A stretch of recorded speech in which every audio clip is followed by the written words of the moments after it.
তিন রকমের ফ্লেভারের চকলেটের রেসিপি তোমাদের সাথে শেয়ার করছি।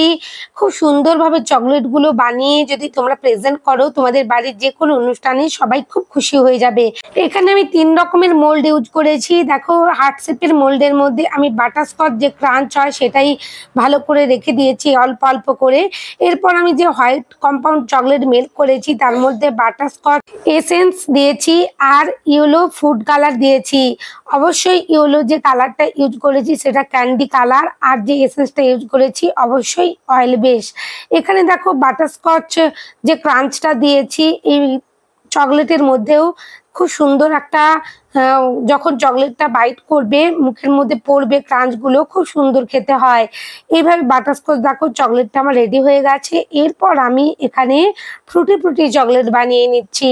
ফ্রুটি চকলেট বানানোর জন্য আমি কেবলমাত্র হোয়াইট চকলেট মেল্ট করেছি, তার মধ্যে ফ্রুটি এসেন্স আমার কাছে ছিল সেটাই অ্যাড করেছি। তোমাদের কাছে যদি এসেন্স না থাকে তোমরা ওটা স্কিপ করতেই পারো, বা যদি ফ্রুট এসেন্স থাকে তোমরা ইউজ করতে পারো। এবার ভালো করে এখানে স্প্রেড করে নেব আর একটু ট্যাপ করে নিয়েছি যেন একটুও না ফাঁকা থাকে। এরপর দেখো রাইস ক্রিস্পস নিয়ে চলে এসেছি। এই রাইস ক্রিস্পসটা তোমরা যে কোনো বেকারি স্টলে পেয়ে যাবে। খুব ভালো করে আমি প্রথমে যে একটা রাউন্ড বা ডিজাইন করা মোল্ড নিয়েছি, রাউন্ডের উপরে ডিজাইন করা খুব সুন্দর মোল্ডটা দেখতে।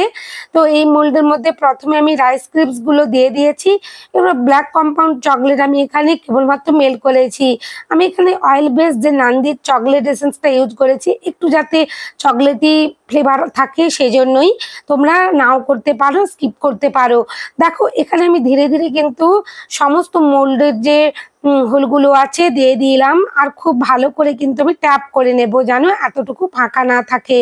তোমরা এখানে মিল্ক কম্পাউন্ড চকলেটটাও ইউজ করতে পারো। আমি এখানে ডার্ক কম্পাউন্ড যে চকলেট সেটাই ইউজ করেছি। ভালো করে কিন্তু পোরিং করে নিয়েছি, দেখো ভরে নিয়েছি। এরপর ট্যাপ করে নিয়েছি। এরপর উপরের অংশ থেকে একটু করে ফাঁকা রেখেছিলাম যাতে উপরের অংশ থেকে আমি একটু রাইস ক্রিম দিতে পারি। এই চকলেটগুলো খেতে অসাধারণ হয়। সেট কিন্তু অবশ্যই নর্মাল ফ্রিজেই করতে হবে, কখনোই ফ্রিজারের মধ্যে নয়।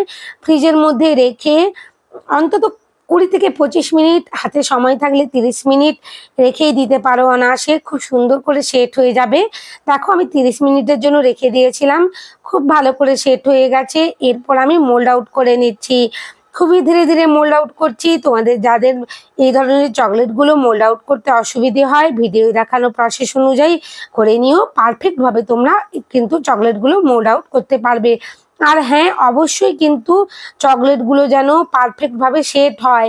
30 থেকে 40 মিনিট অবশ্যই রেখো, তাহলে দেখবে পারফেক্টভাবে সেট হয়ে যাবে আর খুব ভালো করেই কিন্তু মোল্ড আউট হয়ে যাবে। আমার এই চকলেটের রেসিপিটা তোমাদের ভালো লাগলে, চ্যানেলে নতুন বন্ধু হয়ে থাকলে প্লিজ চ্যানেলটা সাবস্ক্রাইব করে দিও, আর পাশে দেখা বেল আইকনটি ক্লিক করতে ভুলো না যাতে সমস্ত ভিডিওর নোটিফিকেশন তোমাদের কাছে পৌঁছে যায়।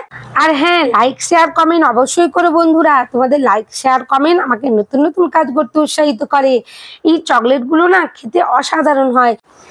জন্মদিন কিংবা অ্যানিভার্সারি কিংবা বাড়িতে যে কোনো ছোটোখাটো অনুষ্ঠানে এইরকম ধরনের চকলেট বানিয়ে প্লেটের মধ্যে সার্ভ করে দিলে, সাজিয়ে যেখানে অনুষ্ঠানটা হচ্ছে উপস্থিত করলে খুব সুন্দর দেখতে লাগে আর খেতেও অসাধারণ হয় চকলেটগুলো।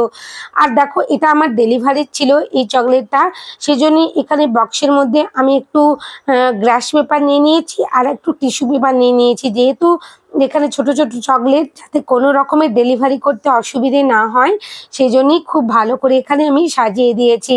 এরপর বক্সটা আমি খুব ভালো করে দেখো সিল করে নেব। এখানে আমি সেলো টেপ দিয়ে ভালো করে কিন্তু আটকে নেব।